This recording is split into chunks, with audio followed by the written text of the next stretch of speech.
leve com você no seu sonho mais louco. Eu quero ver seu corpo livre, leve e solto.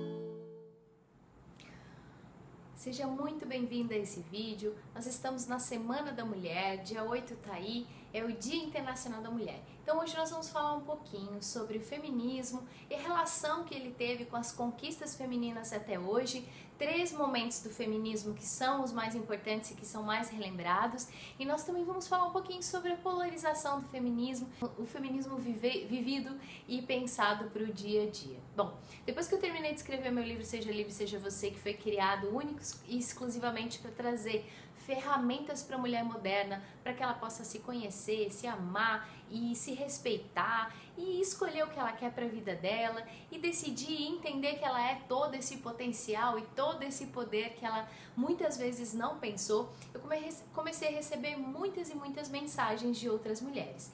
E eu tava com aquela vozinha escutando nos meus ouvidos, vindo nos meus ouvidos, né, falando para que eu precisava trabalhar com mulheres, que esse era o meu chamado e que eu deveria colocar as minhas energias nisso.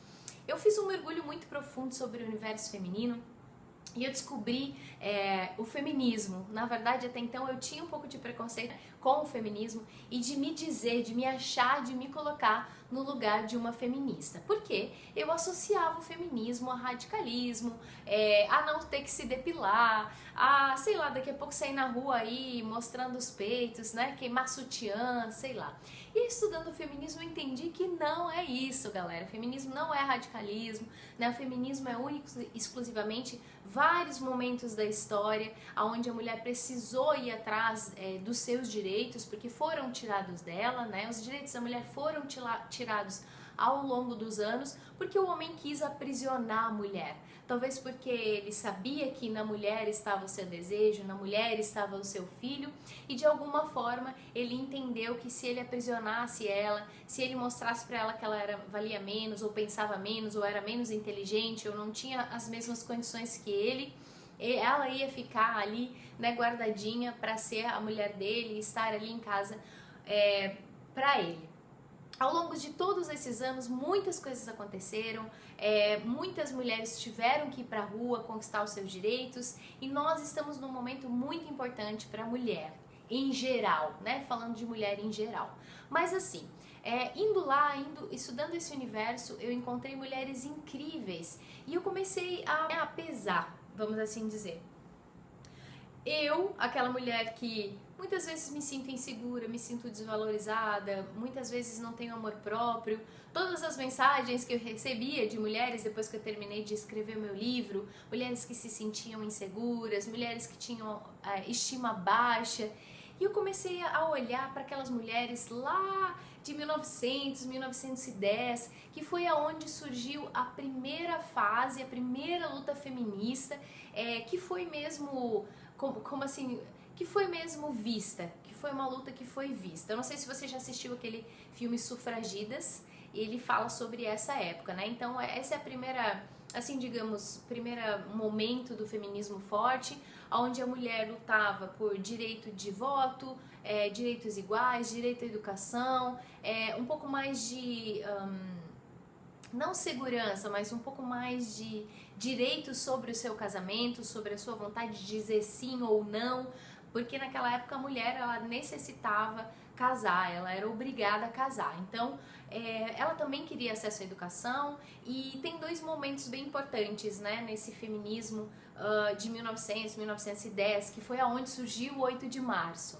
Então, elas trabalhavam em fábricas, tinham condições desumanas de trabalho, trabalhavam 16 horas e entenderam que a mulher era um ser igual ao homem e que ela, não igual, mas que ela era um ser e ela tinha que ter os seus direitos. E por que será que ela não tinha os direitos dela? Então ela começou a se entender como uma pessoa fora daquele contexto de ser sua mãe, de ser sua esposa e se tornar um ser independente do homem. A partir daí, elas começaram com uma conversa, algumas filósofas e poetas escrevendo, mas ninguém ouvia elas. Pelo contrário, elas eram chacotadas e apareciam nos jornais, coisas sobre elas.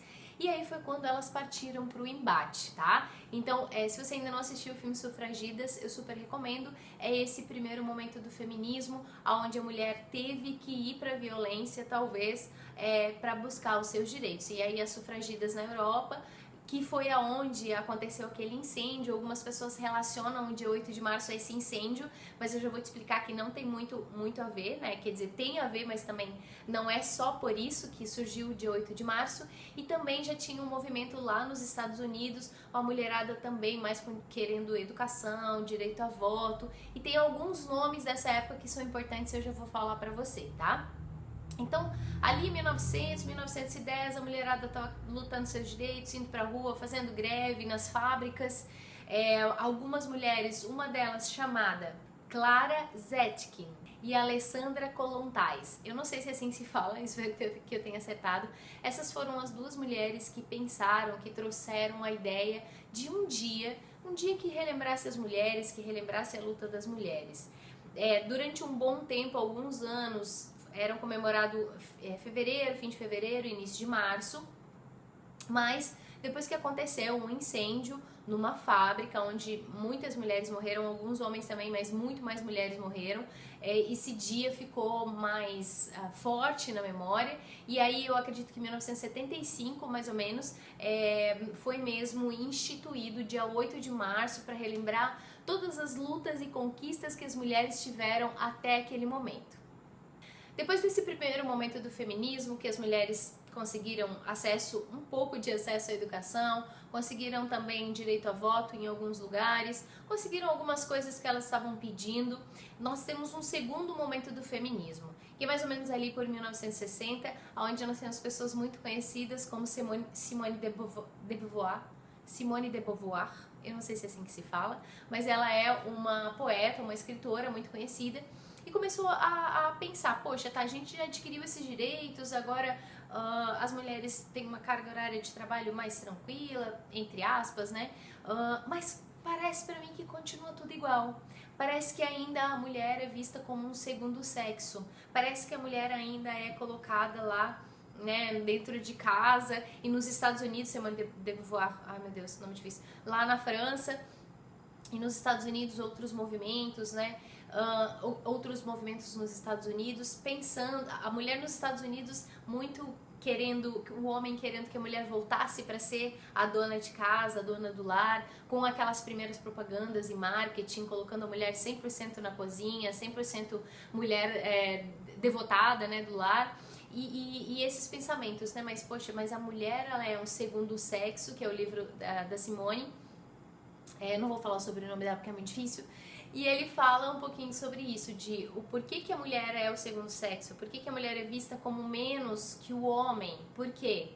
Porque ela foi colocada nessa posição culturalmente e socialmente, e tem um motivo para isso. Então, super indicação de leitura para quem quer entender um pouquinho mais. E foi um momento de expansão de pensamento e de se entender como mulher. Mas quem é essa mulher, né? O que é essa essência feminina? Porque o homem, ele sempre descreveu a mulher de um jeito meio místico, meio, a mulher precisa de ajuda, a mulher precisa que ajude a subir na carruagem, a mulher precisa dos melhores lugares porque ela é frágil. E aí se vem com essa ideia, né, de que socialmente, culturalmente, a mulher era vista como menos que o homem, porque ela foi colocada naquele lugar e não tinha nada a ver com biologia, né? A mulher nasceu assim, nasceu sabendo menos. Não, teve menos acesso à educação, foi colocada à disposição de profissões que só mulheres faziam, né? Como durante muito tempo a mulher, ela era professora, tinha as profissões ali que a mulher podia exercer.